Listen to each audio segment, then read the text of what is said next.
Okay, let's talk about CMMC, the Cybersecurity Maturity Model Certification.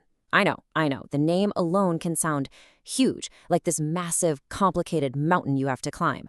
But what if we looked at it a different way? What if it's not a mountain, but a really clearly marked trail? Well, that's what this is. This is your startup roadmap to CMMC compliance. Sound familiar? You're looking at this whole thing and you just feel stuck. You know you have to get compliant, but the sheer number of rules, policies, and all the requirements, it can feel totally paralyzing. You're just thinking, where do I even start? If that's you, you are in the perfect spot. We are going to make this whole thing crystal clear. So here it is. This is our game plan. 5 simple, logical, totally manageable steps. We're going to start with the foundation, then assign roles, figure out exactly where you stand, build a plan to fix the gaps, and then finally get you ready for the real deal. See? Not so bad. Let's jump into step 1. You know, any big project has to start with a solid foundation. You wouldn't build a house on sand, right? Well, for CMMC, that foundation isn't concrete. It's documentation. It's all about gathering up the evidence that proves you're doing what you say you're doing. And that all starts with getting organized. So I want you to meet your new best friend, the evidence locker. Seriously, this is the most important concept to get right from the very beginning. It's not a physical thing, of course. It's a central digital spot where every single piece of your compliance story lives. It is your single source of truth. So how do you start filling this thing up? It's actually way easier than it sounds. First, just grab everything you already have. You know, your current security policies, employee handbooks, any procedures you've written down. Get them in there. Second, if you've done any kind of audit before, even an informal one, get those results uploaded too. Bam, that's your starting line. All right, our evidence locker has its first few items. Now it's time for step 2. And this is a big one. CMMC compliance is not a one-person job. It's a team sport, and for the team to win, every single player needs to know their exact position on the field. That's what assigning ownership is all about. And the tool you're going to use for this is called the Shared Responsibility Matrix. Think of it like your team's playbook. It's a simple document that answers one critical question for every single security control. Who is responsible for what? This little tool is a lifesaver because it gets rid of all the confusion and makes sure nothing falls through the cracks. And here's what that looks like in the real world. Super practical. For something like access control on your email server, boom, that's the IT department.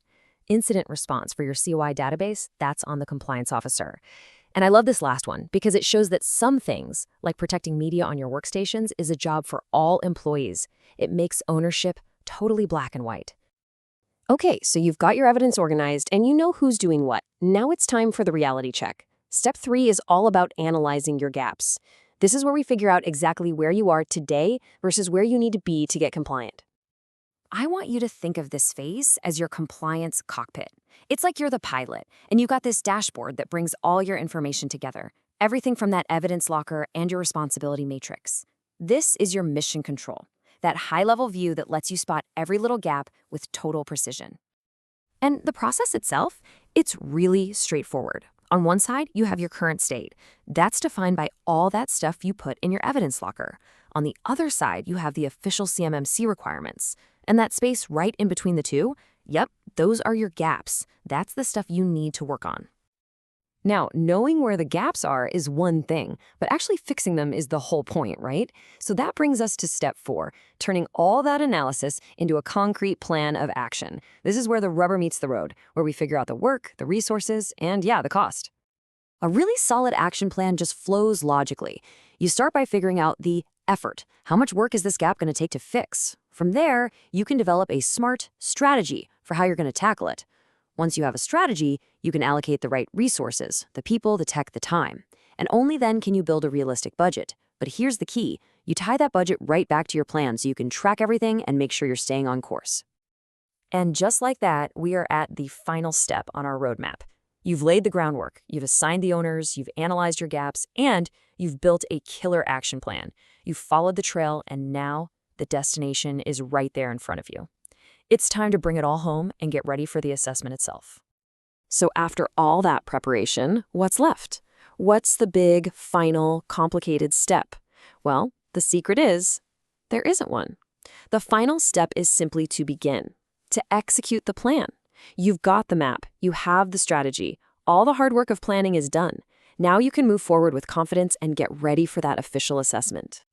So, as we wrap this up, I want to leave you with just one thought. This whole journey, this whole roadmap, it all starts with one tiny action. It starts with that evidence locker we talked about way back in step 1. So my question for you is this. What's the very first piece of evidence? That one policy, that one procedure that you are going to upload to your locker today?